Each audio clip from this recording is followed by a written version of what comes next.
17-year in concentration camps of VC. Preface: I am not a writer, and I do not have the ambition to become one. I am not a patriot in the true sense of the word. I am just an ordinary Vietnamese person doing ordinary work in an extraordinary country.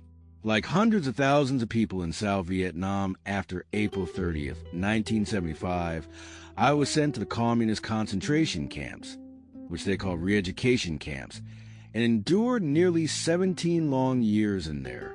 Writing these memoirs, I just want to be a witness to a historical period, not to condemn what are called the crimes of the communists, or highlight the heroic figures who endured in those camps. The Vietnamese nationalists, including myself, lost the war that the Americans called the Vietnam War, the American War in Vietnam.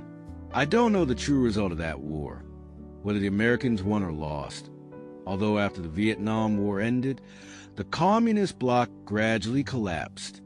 But what is clear to me is that the Vietnamese nationalists either died in the communist re-education camps or are in exile all over the world, while the Vietnamese communists now rule the entire territory of Vietnam.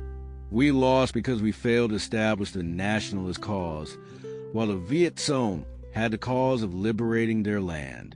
What our leaders did during the war, most of us have seen. We were led by people who only thought of their own personal or group interests rather than the common good of the country. We called ourselves Vietnamese nationalists, but we ended up being mercenaries for the Americans. When the Americans withdrew, we no longer had a unified nationalist force, but had become scattered groups. Most of the leaders sought to ensure their personal and family safety, while the rest either quietly tried to escape the country or submitted to the re-education camps, hoping for the leniency of the party and the state. In the re-education camps, there was no unity among us.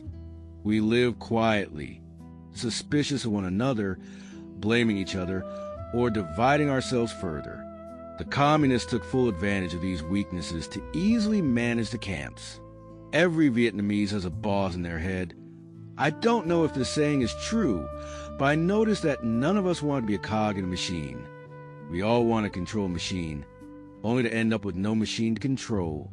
We lost, and the communists won. This is an undeniable reality. Although our country is now ruled by an inhuman ideology that the whole world has abandoned, the important thing I see is that our country is no longer at war, and our people no longer suffer from death and destruction. The remaining task for us and for future generations is to find a way for Vietnam to break free from the shackles of a flawed ideology and move forward. I write these memoirs to record what happened, for myself as well as for the most ordinary people in the so-called re-education camps of the communists. Of course, there are many things I did not witness or experience, and many things I cannot remember completely. Therefore, I hope those who lived through that period will also write and gather together to create a comprehensive picture of the communist re-education camps in Vietnam. As I said, I am not a writer, so I do not have the skills to polish the language. Readers should see this as the storytelling of an ordinary person. For those who have lived in the re-education camps, consider this a contribution to remember the dark and painful time we endured. For those who have only heard the term re-education, this is a way to understand more about a chapter of our country's history. Remember all those who shared our fate, and those who died in the re-education camps. Sending all my love to my mother. Ko.